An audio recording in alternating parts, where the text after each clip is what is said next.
अनधिकृत ठिकाणी अजिबात फ्लेक्स लावता कामा नये।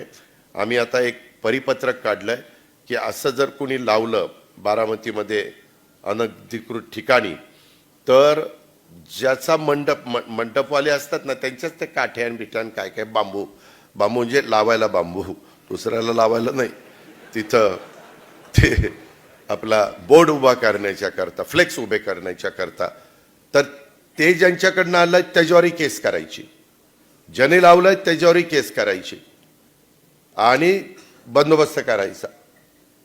ह्या पद्धतीनं आपण केलं पाहिजे। पिंपरी चिंचवडमध्ये पण ते करा।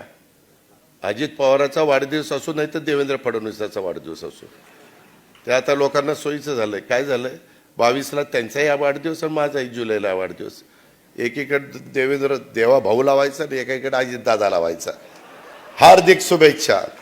आणि आमच्या 2 फोटोपेक्षा ज्याच्या शुभेच्छा आहे त्याचा फोटो ही एवढा मोठा। अरे वाढदिवस कुणाचा आहे रे, देवा भाऊचा आहे का अजित दादाचा का तुझा आहे?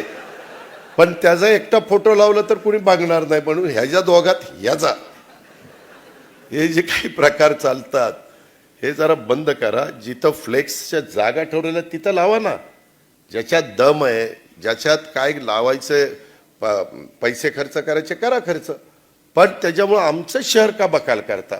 काय होतं, बोर्ड असे साईडला लावले समोरनं दिसलं नाही ना तर कधी कधी ॲक्सिडेंट होतात कारण नसताना, आणि एकदम अट्रॅक्टिव्ह बोर्ड दिसला तर एखादा 2 व्हीलर किंवा 4 व्हीलरवाला देखील गडबडतो आणि तिकडं बघत असताना ॲक्सिडेंट होतो। ह्या गोष्टी फार बारकाईनं, मी मुद्दाम नाही सांगत, मी समाजाच्या भल्याकरता सांगतो।